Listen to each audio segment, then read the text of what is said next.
Back to the second session of this morning, which is on opinions differ on the shape of the earth, balance versus accuracy, which is certainly an issue for people, for scientists interacting with journalists. Both sides want to get it right. But to what extent does oversimplification of a fact or attempt to simplify a fact get in the way of that? We have four panelists. The first is Sunil Lakshman of INSTEM. We have R. Prasad of The Hindu. We have Shubhra Priyadarshini of Nature India. And we have TV Venkateshwaran of Vigyan Prasar. So I'll invite them to come up on stage, and TVV can take it ahead. Okay, sorry. So Shubhra will be chair of the session. And just to remind you, brief comments by the panelists, much more audience interaction. The whole thing will take an hour and 15 minutes. Thank you. Yeah, hi, welcome back. What sounds like technical session now, though I'm sure there'll be points to ponder and things that will be unraveled from the journalist's point of view as well in the session. The idea is to give 7 minutes to each of the panelists, and then I'd do a small sum up probably and open it up for questions and comments. So we are asking the question why we need balance and whether balance and accuracy in reportage, science journalism, go hand in hand or not. And whether we have been missing the link somehow over the years that you have seen reportage in India specifically. So why do we need balance? It's a very basic question. In any field of academia, sciences, journalism, art, public policy, why do we need a balance? We need a balance because we need to present both sides of the story. We don't want to be seen as biased. We don't want to be seen as uninformed of the other side of the story. So that's why we need a balance. We are talking about various genres of journalism here. We are talking about news versus opinions. We're talking about journalism versus activism, right? So there are many layers to how we see reportage in the media about science. In news and opinions, you see that there are breaking news stories, like we just discussed. There are features based on those breaking news stories. In the opinion section, you see commentaries. It could be by a journalist, by a scientist, by anybody who's far related to science, maybe from policy or from the arts, from the humanities. We see analysis. We see what media calls campaigns. So the recent one that you might have seen as a campaign is the Indian Express story, for example, which did something that was in the public domain forever. We knew about that misconduct. We knew about plagiarism. We knew about fake journals and predatory journals. But what Indian Express did was to put together a series that made an impact of some sort on the policymakers of this country. So we're talking about that.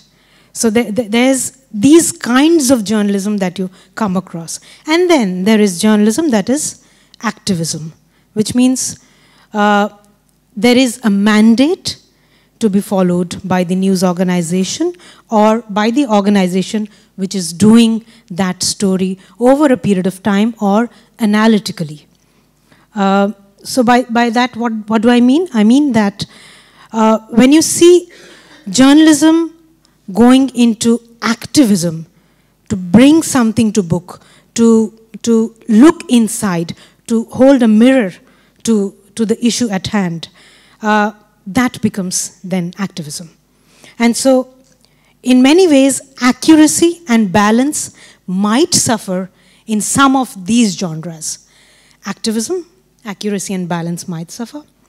Commentary or opinion, accuracy and balance might suffer because, as we discussed in the last panel, there's a lot of inherent bias, socio-political, economic, whatever you have, as human beings. And journalists or scientists are not far away from that, being influenced by those things. You talk about policemen, they have biases. You talk about doctors, they have biases. So why leave about journalists and scientists? Everybody has biases. So I'm just quickly, touching upon points that the panel can then take up and discuss. I don't know if you have seen the movie by Meera Nair called The Reluctant Fundamentalist. How many have seen that movie? Okay, great. So in that there's a key protagonist who's a journalist, who's an American journalist, doing an investigative piece in Pakistan, no less. So, and he's told by somebody, one of the other protagonists of the movie, that he has a lot of preconceived notions being an American journalist in Pakistan. And the answer that he gives is, I don't have any preconceived notions because I'm a journalist. And that's where a good journalist begins. A good journalist begins with a clean slate. He is willing to be informed, like a good scientist. He's willing to be informed. And so that's where the commonality between scientists and journalists come in. I think I can't emphasize this enough in any fora that I talk in, is how is a good scientist and a good journalist, what are the commonalities between a good scientist and a good journalist? Both are curious, both form their hypothesis and try to dig into facts, evidence-based, that can inform their story. Both write, like we had a discussion in the last panel. You write for your peers, we write for a wider audience. And for both of us, mistakes can be mortifying, right? If we write a bad story or factually incorrect story, it reflects upon us. If you write a bad paper, what does it do to your career? Just finishes your career. It's the same way. So, and I can't keep saying this enough. A good scientist and a good journalist, science journalist. So that's where we're coming from. And why science journalism is different from other genres of journalism? Because it is much like science, as I said. It is much informed like science is. The rigors of science apply to the rigors of science journalism. Also, I think earlier when we saw the kind of journalists that you might have seen in Hindi movies with a jhola and what do you call these, mics, is earlier this was a vocation. Now it's a profession. So you see the difference. We are ruled by professional regulations. We are ruled by professionalism. We are ruled by newsroom ethics. We are ruled by our own codes of conduct, just like you are. So it's different now. However, coming back to the question of accuracy and balance, I think in the age of instant gratification, in the age of social media where you have to constantly be on the loop and be sending out those tweets and Facebook posts, we don't want that. We don't want science journalists to be falling into the trap of social media where accuracy might suffer. We do not want a breaking news story unless and until it can be backed by facts, by accuracy, which goes hand in hand with evidence. So here's my pitch. Since news is not necessarily breaking news all the time, it has taken ages to ripe. Your science has taken ages to ripe. It's taken ages for you to write that paper and get accepted. Science journalism should and can follow the same route. It may not have to be breaking news all the time, unless, of course, it's a scandal you're reporting, or a story that has a shelf life. Could be a policy story, which has been, a policy has been declared today, it has to be in the newspapers tomorrow. It can't take 10 days to come by. So let's segregate. Let's segregate those kinds of stories from the stories that can be breaking news and the stories that can be slow cooked, that can take time to ripe, to be baked. Let's not get in half-baked stories into the media. So that's my pitch for both science journalists and scientists. Science journalism is essentially an investigative kind of journalism. That's my personal feeling. And by just being in this genre, all of us are investigative journalists, because we are, along with you, scientists, investigating that fact. You know, you have done the job, we are doing it a little more.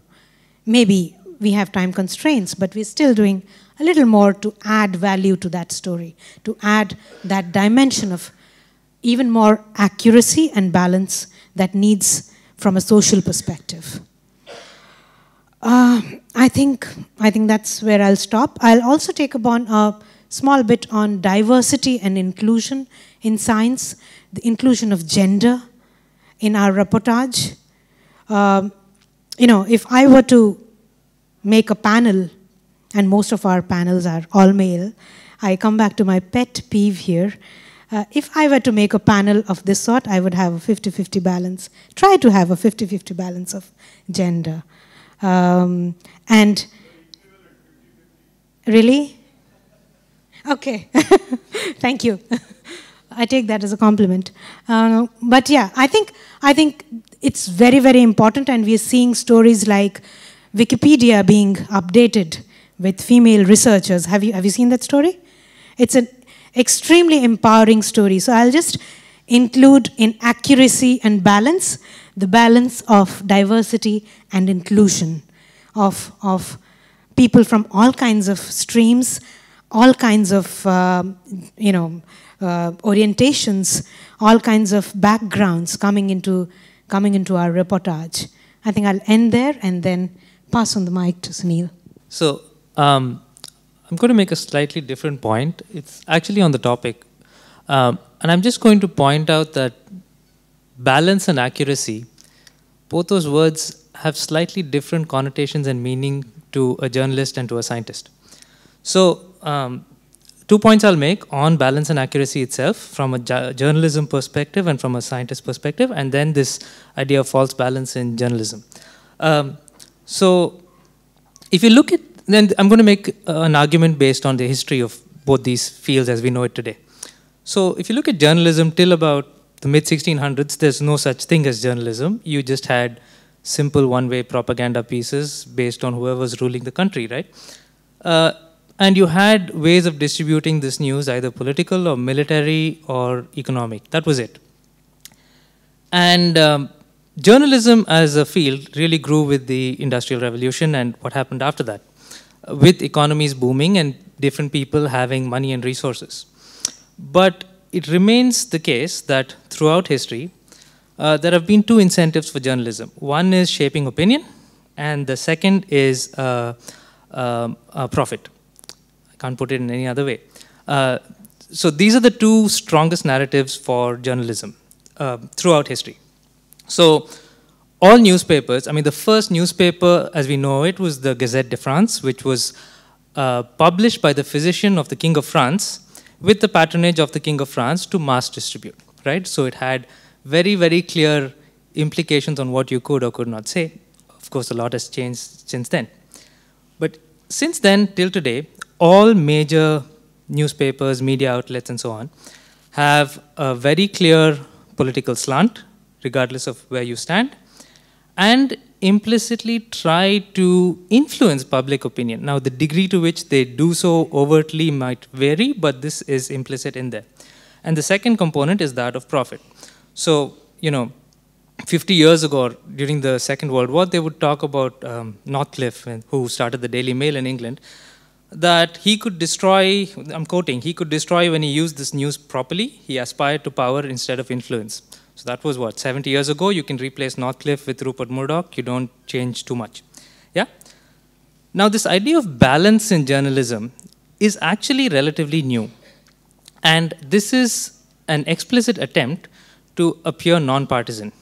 So in essence, it's the aspirational ideal for journalism. This is what you should aspire towards, to be non-partisan, to be fair, to be balanced. Of course, I'm quoting Fox News, fair and balanced, right? And this really existed to a large extent as, this attempt to be dispassionate and fair, in reality has existed only kind of after the Cold War till the early 2000s. Before that, every single outlet was partisan. And with internet journalism exploding over the past 10 years, again, every pretense of checks and balances are off. Of course, the major news outlets aspire towards being impartial, balanced, investigative, and so on and so forth. I'll contrast this to the idea of modern science, at least what it's supposed to be, built on this thing that we call the scientific method. Okay, so this is not outcome-oriented, but process-oriented. So the scientific method is a method. It's not an outcome or a delivery, right? So the objective here, of course, in both sides, you're saying you're philosophically seeking out truth. But the objective here in the scientific method, as far as practical outputs go, is to record facts based on observation, right? So the idea of scientific output, the crude output of that is a scientific publication in a journal. So a journal, its primary role is to record observations, and then it is written by researchers for researchers, so that's very specialized, and it relies on experts, which is this idea of peer review, for it to be made, vetted, and more broadly disseminated. Also, it's not read casually. No one reads a scientific journal for fun. Even we don't read scientific journals for fun, right?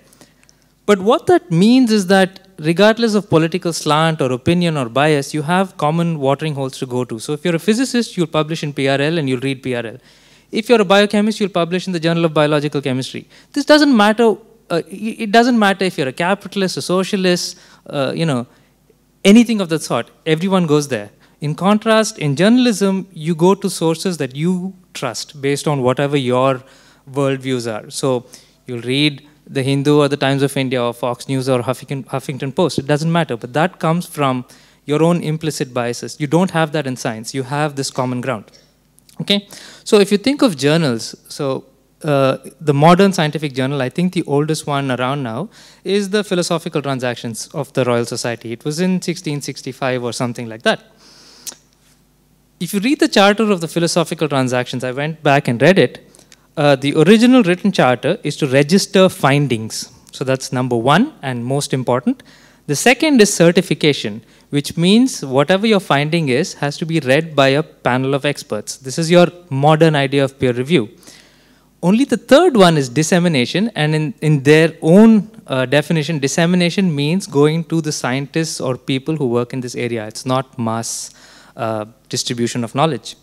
And the fourth equally important component is archiving, which means whatever is recorded today, particularly it was mostly to prove priority. I found this first, but it was archiving to say that this was done then.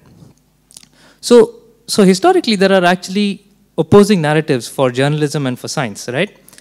So I've almost made it sound like science journalism cannot exist, which is of course not true. It certainly can. But there then comes about this problem of false balance in science journalism. So what does this word even mean?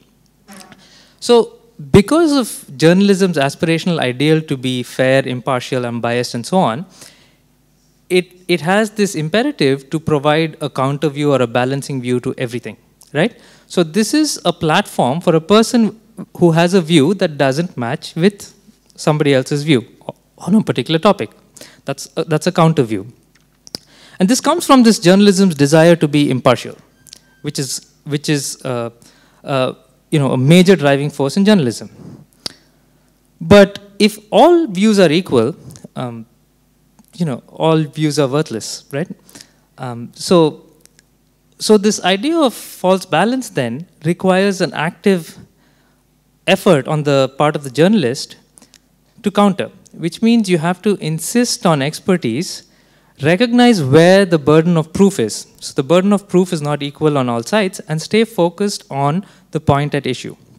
So then this comes to this idea of finding balance itself. This is hard. This is not easy. But then you have to think about what you mean by each of these components. So who's an expert? It's obviously not the loudest voice that I think everybody easily recognizes. It's also not, someone who's just an op-ed writer. I mean, I could be an expert on everything, but I'm not. I'd like to think I am, but I'm certainly not, right? But the expert here is someone who writes and publishes in the field. So this is now, and I'm focusing on science journalism itself, not science writing or anything else, right? And to avoid this false balance, you have to assume that a person outside, you have to assume that it is not necessarily true that a person outside the field will have a perspective on something. And then not all issues are binary. Most issues, in fact, are not binary. So understanding this becomes very important from a journalist's perspective. And then that allows the journalist then to focus only on the issue at hand and use their training in journalism to bring out the issue at hand. And if pointing to facts and counterfacts or whatever else you can call it, stay true to what the scientists feel is the scientific method, which is the process, which is the method, and not the outcome itself. And I think as we get better science journalism, the journalists will understand this aspect of science. But in contrast, as scientists, we need to recognize that science journalists are journalists, not scientists. So we have to remember that there is this distinction, which means then our idea of science and this absolute fact, we should kind of stop right there and allow the journalist then to move the story from just science to science journalism. And I think this middle ground is very difficult to achieve, but it's possible once each side understands each other better. So I'll just conclude by saying I think it's actually a bad idea for scientists to become science journalists, because sometimes you can't separate this one from the other. But I'll also end by saying that science journalists, again, should not be scientists, but they should have this understanding of where the scientist is coming from and how actually the two worlds of journalism and science have very, very different histories and imperatives behind them. So that's really what I want to say.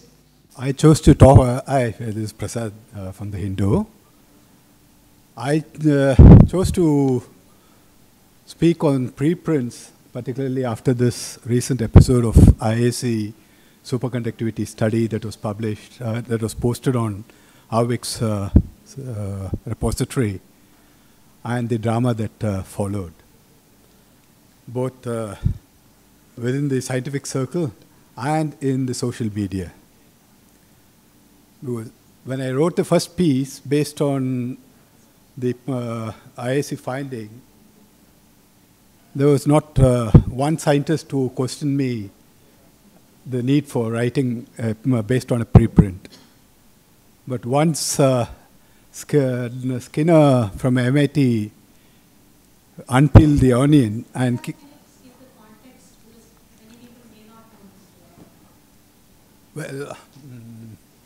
this is about the superconductivity study that IAC researchers, a two-member team, had posted on Arvik's repository.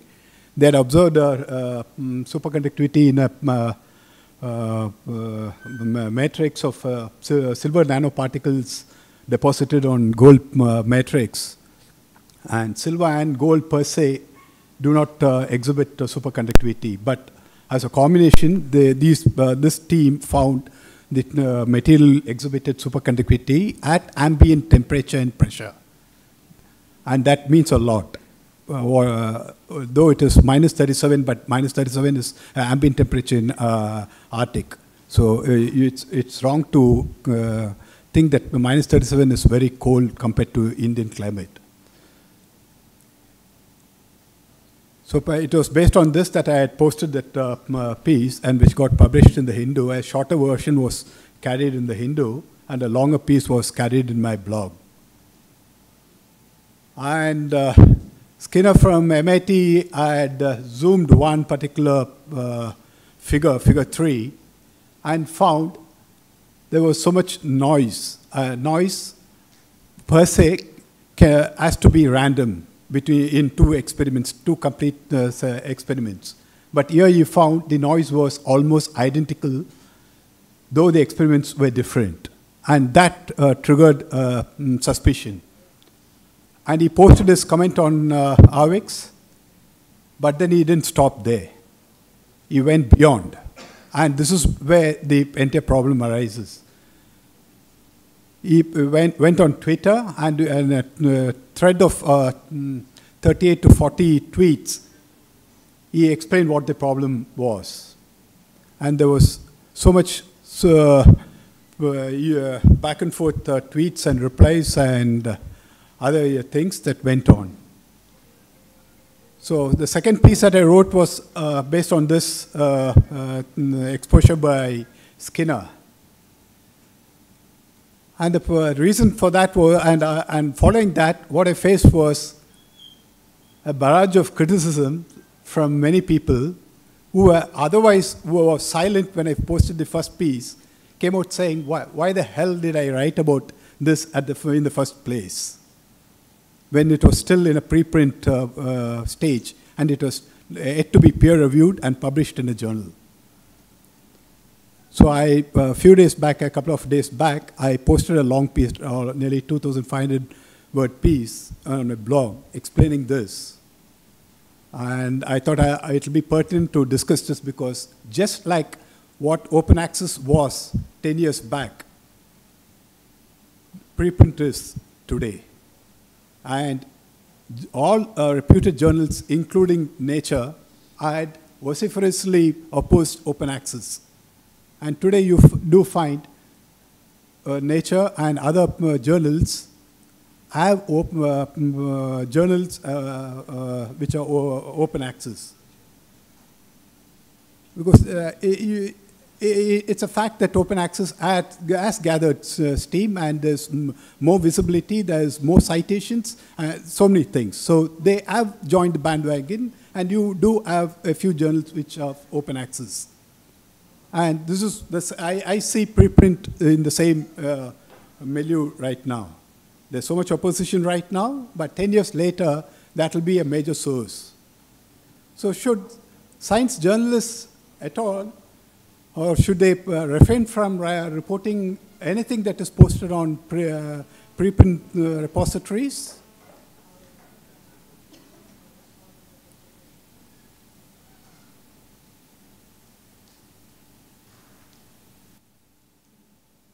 Traditionally, science journalists rely on peer-reviewed papers that are published in reputed journals. That gives us a degree of confidence that it has gone through a lot of vetting by peers, and we could possibly, because we are not experts in, I should say I'm not even an expert in my own field, let alone other fields. I know a little of other fields, but no way an expert. So how do I decide to write on something? I therefore look at where it is published. You can blame impact factor for all its problems, but then we have to rely on impact factor to look at how reliable and how reputable the journal is, and therefore decide whether the particular paper would stand scrutiny and therefore worth reporting. And that's the traditional way we go about. But then that's not the only source that we rely on.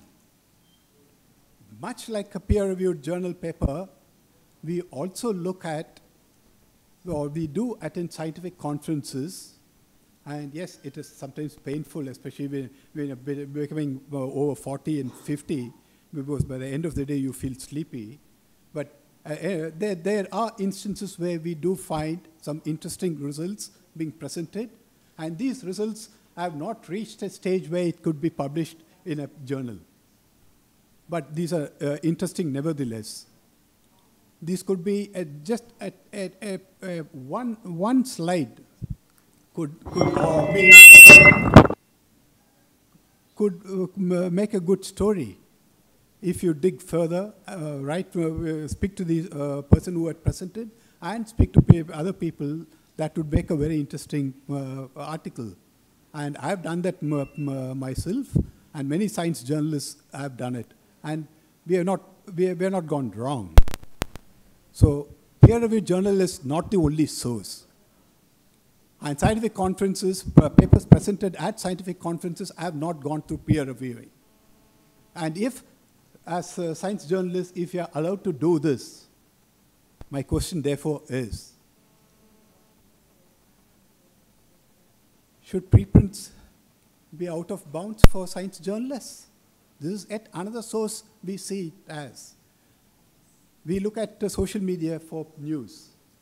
Certain news like, I broke the story about DST planning to have this program inviting students, doctoral students and postdocs to write.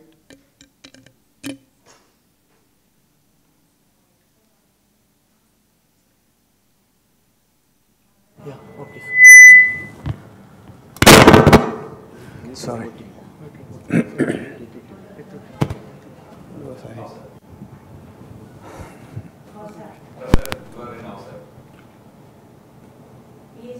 Yeah. So that was based on a tweet that I saw. And I did get in touch with Professor Ashutosh Sharma, and that made a good story. And the other one about internet-based science channel that along with the DST, the Vijay Prasad launched, again came from its the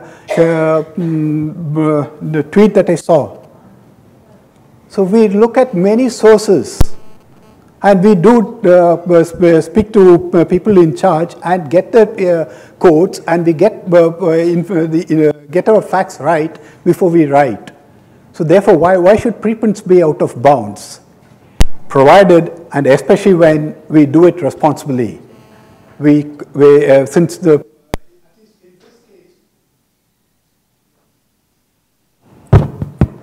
At least in this case, the IISc researchers were barred from speaking to the media. If I can spend a few seconds on that, I really wonder why. The paper is posted on preprint, and the full thing is available there, but then the researchers can't communicate with the media. I find it strange. Well, anyway, the nature policy is that the authors are not allowed to speak to the media. They're embargoed. So the two researchers from IISc couldn't speak to me, but I did get in touch with other researchers working in the same field and got the facts checked, and I found it was worth reporting, and that's why I reported.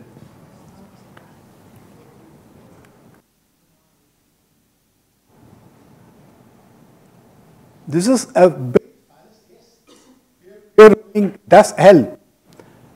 Yeah, a lot of junk papers get eliminated, and only the good ones survive and get published. Is peer reviewing such a magic bullet?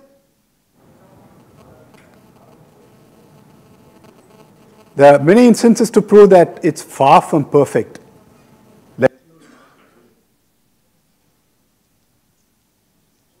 What better example than this?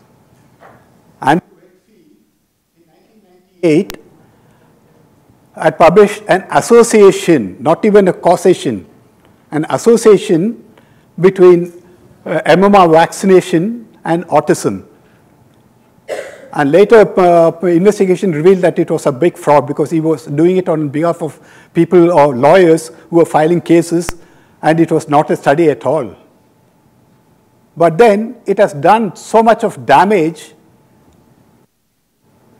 that it nearly took 12 years for Lancet to retract it. And mind you, this was peer reviewed. And Lancet is a high-impact journal. And so much for peer reviewing and high-impact factors.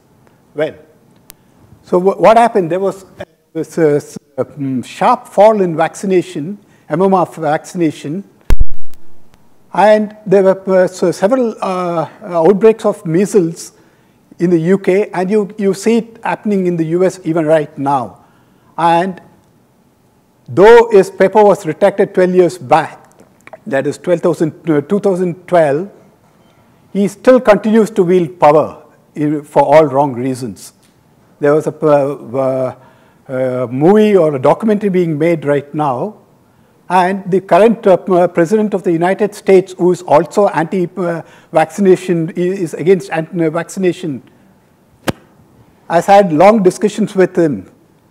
And we see the trend that is falling out there.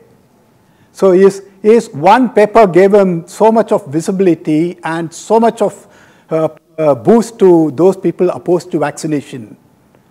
So if you thought peer reviewing was a magic bullet, here it is.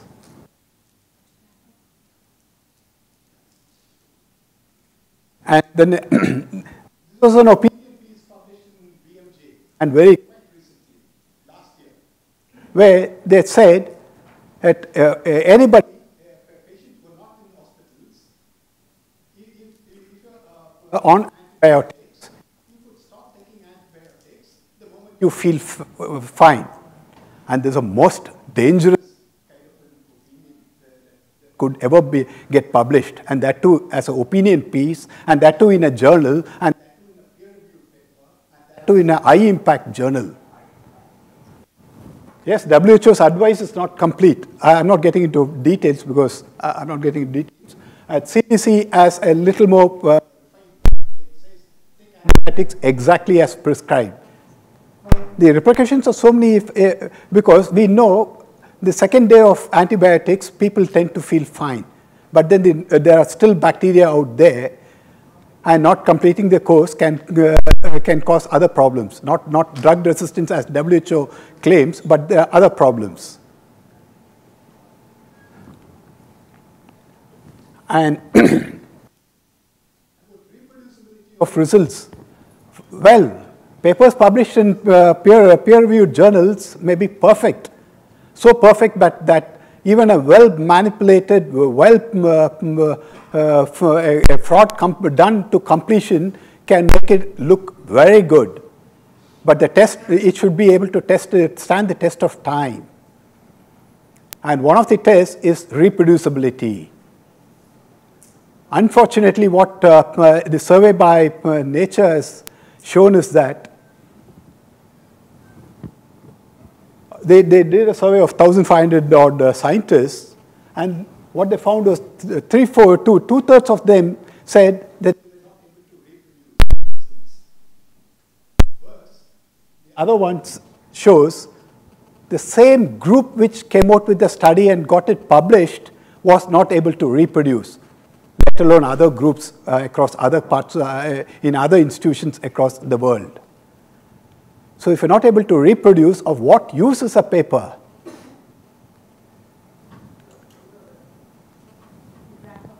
Yeah, okay. One minute. And you have a software to take care of plagiarism, so that has been taken care of. But you have a bigger problem out there in peer-reviewed journals, papers published in peer-reviewed journals, and that is manipulated and duplicated images. We still do not have a software to take care of that, and we see the problems cropping up now. A study by Elizabeth Bick and others showed that 35,000 papers are eligible to be candidates for retraction due to duplicated images. And when she talks about duplicated images, she doesn't talk about figures taken from their own paper or from other papers and published again. What she means is, in the same panel, in the figure which has 3-4 figures in a panel, there are 2 figures which are the same. Or there could be one figure which is repeated in the next figure in the same paper. These could be honest mistakes. These could be done with intention to fraud. And what we found was the Bose Institute and ISM, the IIT Dhanbad, which I just mentioned earlier. Bose Institute has 2 retracted papers and 2 corrected papers and a dozen more papers published, posted on PubPeer for image duplication. And when I contacted the researcher, she did admit, and she says she doesn't have data for the other ones, and many more papers may get retracted. This was published. IIT Dhanbad team has 14 retracted papers and 2 corrected papers and 25 more papers, problematic papers, posted on PubPeer. Is this what peer reviewing is all about? If peer reviewing has so many problems, why should journalists not look at preprints and write about it? So what exactly is the solution? Very simple. Journalists need to be more responsible. Whether they report on peer-reviewed papers, conference proceedings, or preprints, or on news that they see on social media. Responsible journalism is all that can take care. Thanks. That if you and I can speak about something for 5 minutes, that's a story that can be written about. So Prasad spent like endless hours speaking to people on social media for that story. So no, nothing is off limits, I think. However, having said that, for accuracy, I would say Prasad, we broke, Nature India broke that story that you were talking about, both those stories 1 year back. So no offense meant, but we did the OSAR story and the Science Channel story almost about a year back. You guys should read Nature India more, I think. Then you would stand up for me. Where did it happen? Yeah, it happened at a book launch of Pallav Bagla's book in Delhi. And yeah, that's where I reported the story from. Yeah. Yeah, thank you. I'm TV Venkateshwaran. First, I'm going to say what I'm not going to talk about, and second, what I want to talk about, and third, a small commercial insertion. So first, what I'm not going to talk about is when journalists or science journalists write plain falsehood, shallow write-up, unverified information, pretty wrong. That's not what we are going to discuss about. I think that's not what is this meant to be. Now, what I'm going to talk about? I'm going to talk about 3 things, of which 2 are, let's say, science media studies point out on the issue of accuracy. And third, as a science journalist, one dilemma one faces in contemporary times. Accuracy is a contextual thing. That's one thing that science media studies point out. In a very, very simple way, if one has to say that, if one writes that Earth is circling sun, one may nitpick and say that, oh, it's not circle, elliptical orbit.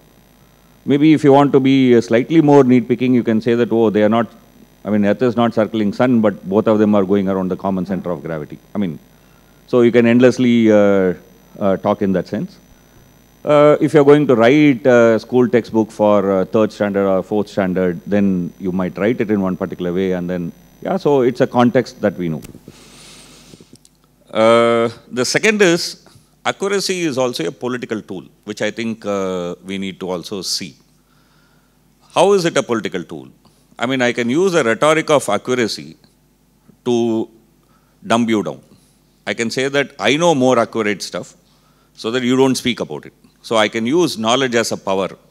And in many controversies, that kind of argument seeps through knowingly or unknowingly. And that's something that we need to be aware of. That's one part. Accuracy as a political tool is also when we want to sidestep the issue. The way, for example, articulation might have been done, you pick up only one part and say that that part is inaccurate. And by showing that that part is inaccurate, the real concern which that articulation is raising, you sidestep. So one need to also look at these bit carefully when we talk about accuracy. That's one point I wanted to make. Third, as I said, as science journalists, one issue that one faces in contemporary time is that in the climate of fake news, alternate facts, and what accuracy? People are saying that if I can have opinion, it's my opinion. What is accurate? There is nothing accurate. There is nothing fact. There is nothing truth.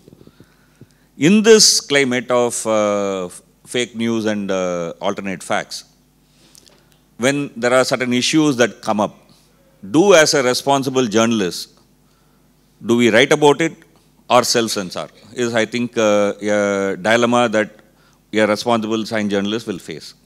For example, there is a study which points out some problem about, let's say, a particular vaccine. Do you report it or keep silent? Okay. Let's say in Tamil Nadu context, maybe people outside may not know it, but so I may need to give a cap, that one of the reasons for opposing Neutrino project in Tamil Nadu is that allegedly it's a secret project of Fermi Lab, which ultimate aim is to produce a neutrino bomb. Because it cannot be implemented directly by Fermi Lab, I mean, they have masqueraded it as an Indian project. So now if there is going to be a meeting of scientists from INO with Fermi Lab and they are going to look at how we can collaborate, in this climate, do we report it or keep silent, censor it? So these are all issues which I think are serious nature. So this, so coming to my last point, which is commercial incision, please Google India Science Wire, W-I-R-E, India Science Wire. After all, any good communication should leave with some anticipation, right? So I'm not going to explain. Please Google and find out. Thank you.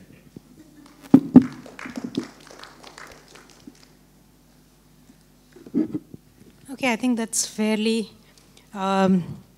succinct of all of the panelists. Not going to do a sum up. I think there are questions or comments here. Yeah, I just a sort of request that we stick to the topic of this particular session because we've covered a fair amount of ground. So yeah, please identify yourself before you ask your question. Just a very minor thing. I'd like to. Yeah, I'm Shubhashri Desikan from The Hindu. I'd like to thank Dr. Sunil Lakshman for allowing science journalism that it can exist when he spoke. It more than exists, it's rearing its head now. And one little comment is that neither is the scientific process as perfect as you made it out to be. I think there's a lot of course there's a basic method. I mean, I'm not at all denying that it's much more rigorous than what we do as science journalists, but there are, as Prasad also pointed out, there are many loopholes there, and it's far from being so objective. And then you have things like dark energy and string theory, which are not really based on experimental evidence and so on. But, I mean, broadly speaking. But I just want to say that and allow both sides to be somewhat human. It's a human endeavor after all, and we need to find a balance there as human beings. Sorry to sound very... I just wanted to make, I think you're just saying the same thing that I said, that these are very different, but there is some space to exist in between. But each part has to realize where the other person is coming from. So obviously the scientific method itself is not flawed, but the current practice of it has enormous flaws. And similarly, journalism is all not motivated by political propaganda and profit alone. There's obviously a deeply investigative, truth-seeking component to journalism. So I think each side needs to recognize where each side is coming from and understand then what each person's or each side's role is in the process, right? So just to, even though it was a sidetrack, talking about the Wakefield study that was pointed out as a failure of peer review. In a way it was not, because the peer review says something can get published, but there is a self-correcting process. And in science, there was, very short time later, no real dispute that this was a flawed study. And eventually, of course, the retraction took 5 or 10 years or whatever. But meanwhile, what happened was the public opinion was swayed not by the paper published by Wakefield, but with all the journalistic coverage of it, right? So no one then who's denying vaccines is actually saying they read the original Wakefield study and did an analysis to see if it was good or not. They relied on what the various news media covered and then what public perception was built on, which was not based on a scientific study anymore. So the divergence was very quick and very rapid. And in part, it was because of, I think, this gap between journalism and science. And in that case, it was a failure of both, right? So a failed peer review, which was self-corrected, though, in the scientific literature. But the journalistic component and the outreach component took its own life. And that was because the same kind of self-correcting processes don't exist in journalism. So in a way, the responsibility for science journalism is actually, immensely larger. And just to put it back in context, if I publish a paper, I'm hopeful if 10 people read it. That's like my best paper. And 100 people cite it who have never read it. That's reality. But when any of you write an article and it's published in a mainstream paper, your reach is enormous, and the influence it can hold, not always holds, but can hold, is again so many orders of magnitude more that, one has to put that in perspective. Yeah, I think I can't agree more to the fact that the same rigors of self-correction do not apply to science journalism as to science itself. I agree to that. And more recently, of course, we see website articles which can be edited, saying updated on so-and-so date with so-and-so information, which is a great way of apologizing for your mistakes or correcting or giving a disclaimer to a story. I think that should be the norm rather than the exception. The Hindu has a news reader's editor, and his column is carried every day. Well, not on Saturdays and Sundays, where any correction, be it grammatical or factual, if pointed out, and the reader's editor's phone number and email ID are provided there. And anything brought to his notice is followed up with the particular reporter till such time the response, the reader's editor gets the response, and these are faithfully reproduced there. So if you're a regular reader of the Hindu, it's quite difficult to not see it. So every mistake that is made gets corrected there. So I would say, much like, well, it doesn't get the same kind of attention, or it gets buried because very nature it is a small column. It gets buried. And so is retraction. The paper gets more publicity than the retracted paper retraction. I'm Vimal Sama. I'm a writer for Guppy Labs and a researcher. So Mr. Prasad just made the point that just because something is published in a peer-reviewed journal, it's not necessarily true, and that point is well taken. But nevertheless, perhaps with respect to the specific IISc study, one thing that has to be borne in mind is that the peer review could pick up various kinds of errors, and in case the IISc paper is in fact rejected at the stage of peer review, then much of the debate would have turned out to have been superfluous. So I think that that is something to be borne in mind. One of the arguments against discussing preprints exhaustively is that some of them may in fact turn out to get rejected by the peer review process, and then of course there's no point discussing the pros and cons of it endlessly. So that's one point. And then the other thing is, it's also a bit unfair of us to expect peer reviewers to pick up on fabricated experimental results. So if I claim to have carried out an experiment, or if I actually carry out the experiment but completely fabricate the data, it's quite difficult for peer reviewers to pick up on that. I mean, they could pick up various kinds of errors, mistakes, or theoretical mistakes in theoretical papers and so on.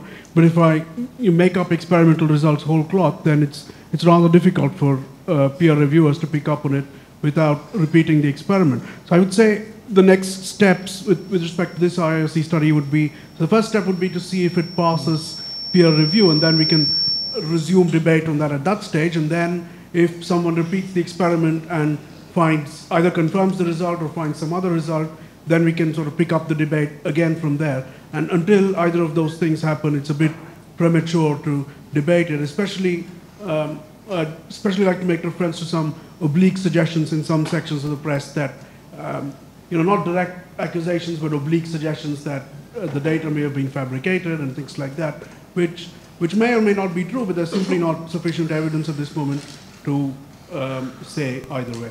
I think I'll just take that and then lead to you. I think what we're discussing here is whether preprints do make for good stories or not.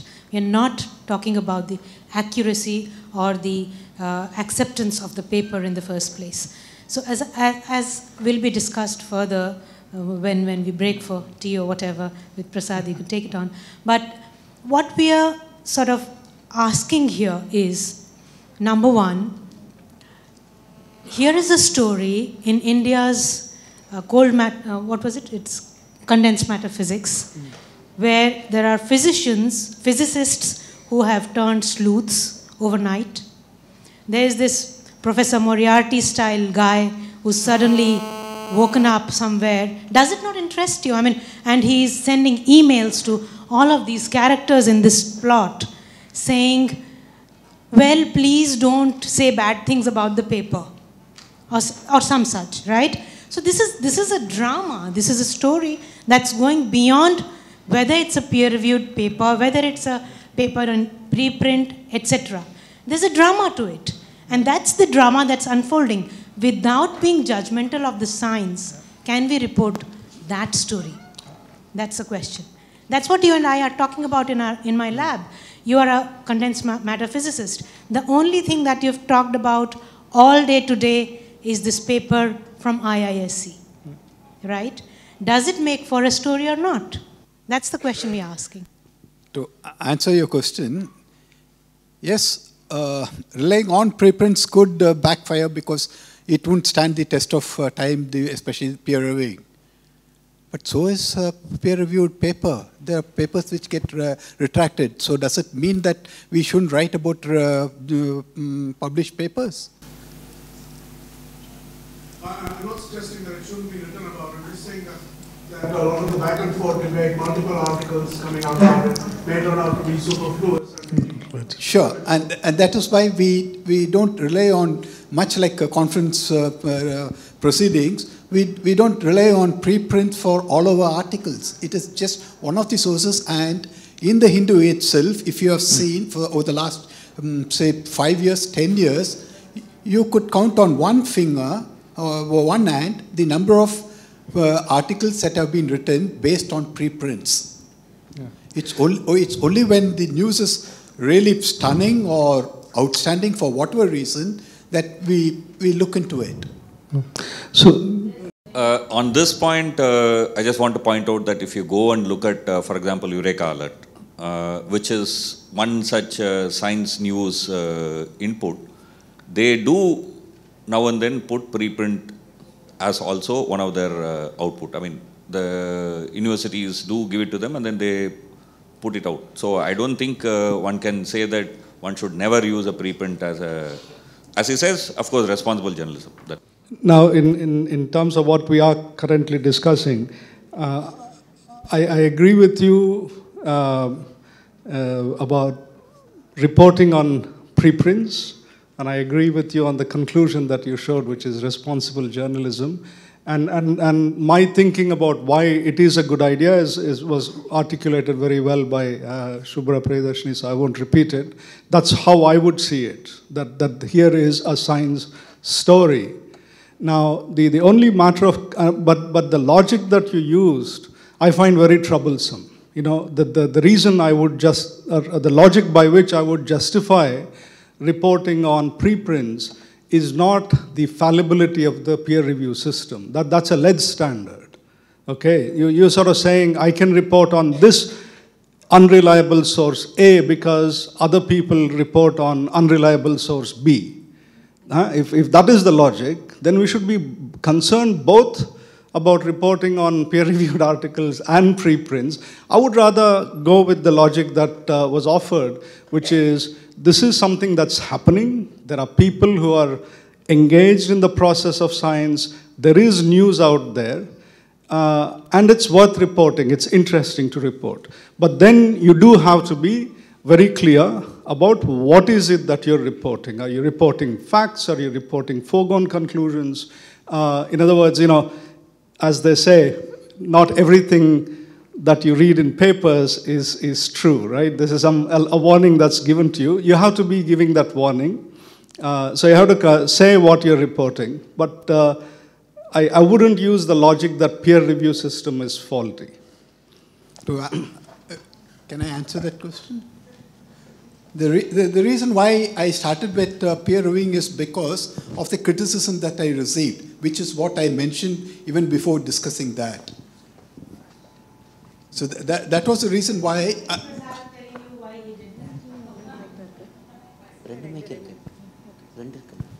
My question is for Mr. Lakshman about your, you spoke about false balance and how you should consult experts in the field. So in the light of this peer review discussion, how do you decide who is an expert in the field now? Okay, I think the best answer to that is by John Oliver in a little 3-minute YouTube video. So this false balance you see with things like climate change or with evolution and so on all the time, right? You have two people sitting in an audience. One is for climate change, the other one is against. So if you look at public perception, you say 50% don't believe in climate change, 50% believe, some number like that, right? Believe in it. So you have one from each side pointing out what happens. But if you actually look at scientific consensus, you will say 98% of all scientists agree with climate change and 2 don't. So if you want to have a discussion on it, an actually scientific discussion will be one person sitting here saying no and 99 sitting there saying yes. And when you hear about it, the tone of the argument completely changes. You'll have this very loud voice on one side and next to no voice on the other. But in a way, that's the idea of false balance, what's actually happening there. So now, how do you decide who an expert is? It's actually non-trivial. But in reality, for most precise scientific questions, there are like 4 other experts. So it's not that hard for a journalist to find a really good expert in a certain topic, either on that topic or just 1 degree away from it, qualified to comment on it. So this doesn't mean you don't get other opinions, but the weightage of opinion you give, and this is part of becoming a very good science journalist, is to understand how much weightage you give to each. That's what you mean by an expert opinion. It's not like nobody else's opinion has no value, but it's how do you assign enough weightage to one opinion versus the other. And that's where really good science journalism starts to stand out.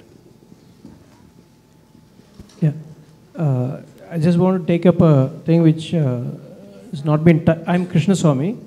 I just want to take up a issue which has not been touched upon, but which also relates to the title, is that just to be provocative, let's say we take extreme view and then say that maybe a year or 2 down the line, the government and maybe some of the agencies decide that the flat earth is true. And so now we have the flat earth being reported by various people in journals and others which are there. So what does a journalist do? Right? Of course, journalist has not much freedom in terms of the pressures exerted by the government and pressures exerted by the media editor, the person. So what happens in such case? I think that's where the balance and accuracy really makes a problem in terms of social impacts. So how do we get around this? I mean, seems a very stupid scenario, but maybe a year or 2 it may be true. A year or 2, I'm like trembling with fear with that proposition. No, I think in cases like this where the evidence is highly slanted towards the unobvious, right? You say it like that. You say that this is not obvious, but this is the evidence that is coming out.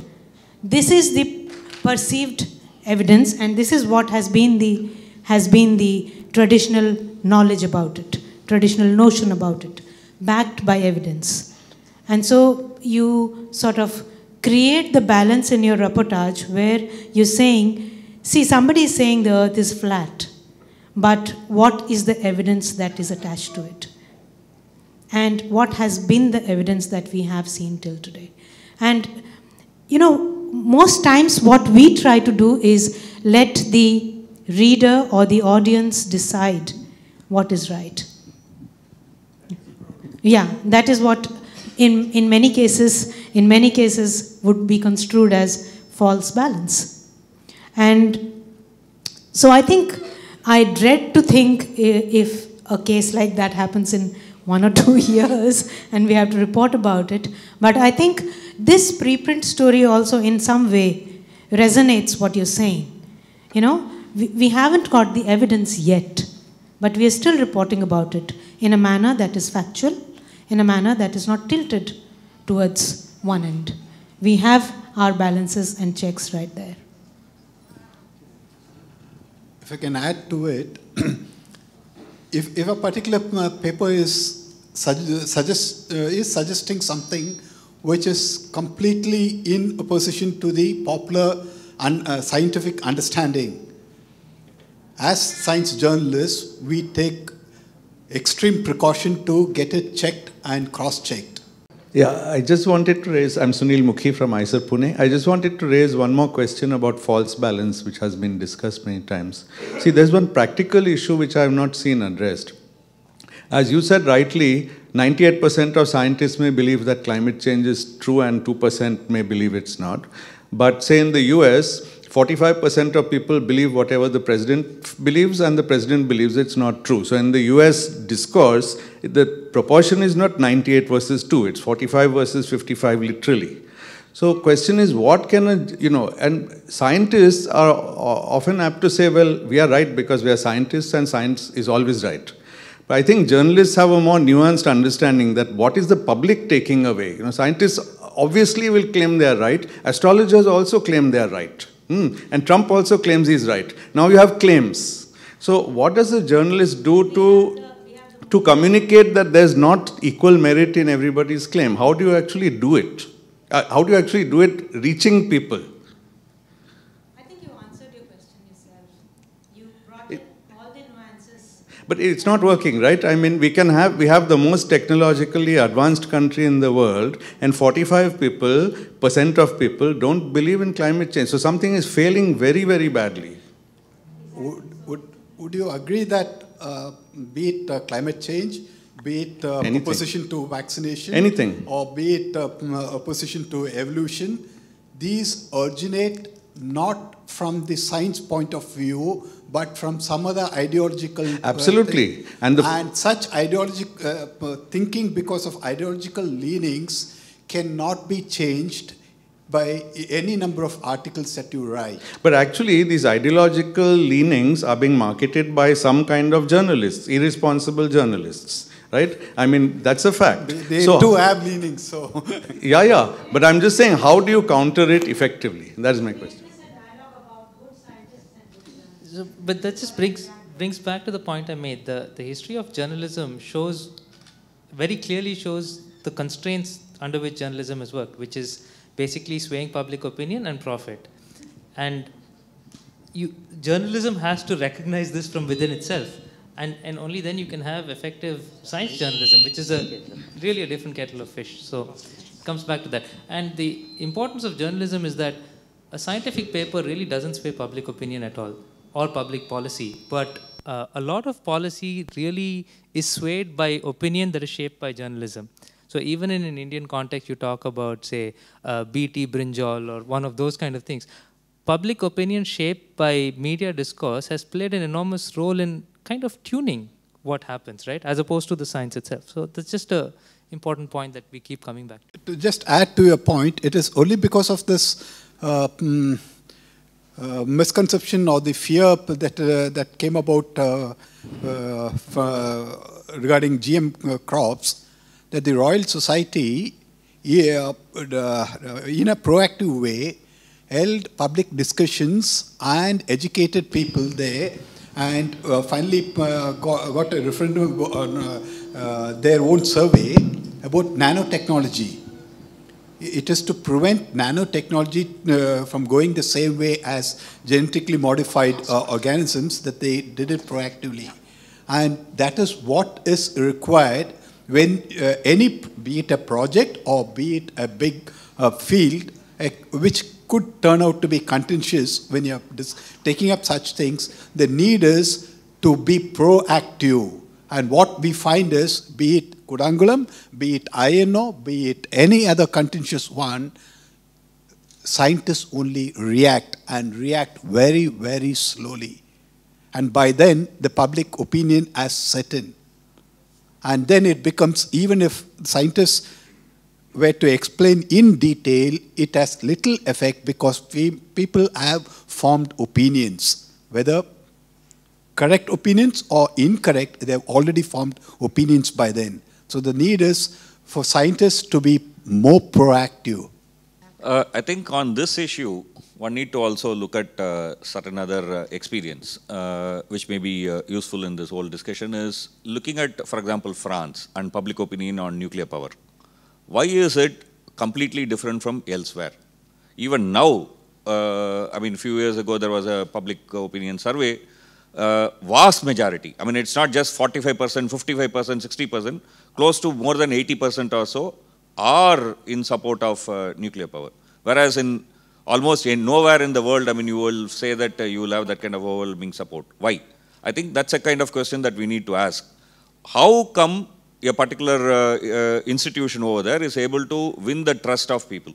That's, I think, important question if you're going to talk about this part. Okay? In interest of time, I think we can have one very quick question there. And, I'm Ramanujam from this institute. I wanted to say something which is also coming in the few points that have been discussed. That's about opinion. Much of the discussion has been on balance and accuracy from the viewpoint of scientists or journalists. But as a reader, of course, you want balance and accuracy, and you want everything, right? But maybe in your choice of paper or choice of what you need, you already bring in your view towards expectations of balance. But when it comes to accuracy, when it comes to facts, of course. Now, even as a scientist, when you read a paper, you're not taking the peer review that seriously. Let's be clear about it. It's not because it's been published in the journal that you're going to take it as God's truth. It's not about just repetition either. There is always reputation.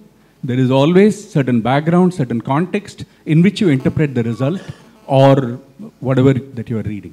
Same thing, I think, holds for the science journalism as well. I think we, rather than looking at results or statements, we also provide context, provide certain expectations on the part of this thing, maybe the scientific community, or in the case of where public opinion matters, how opinion is being shaped. I think providing more context and background stories is, I think, extremely important. And where they are missing, the stories tend to suffer. And of course, where there is political contention involved, the politics has to be brought in as well. For lunch, and we are 5 minutes into that already. So let's just thank the panelists and feel free to grill them during lunch.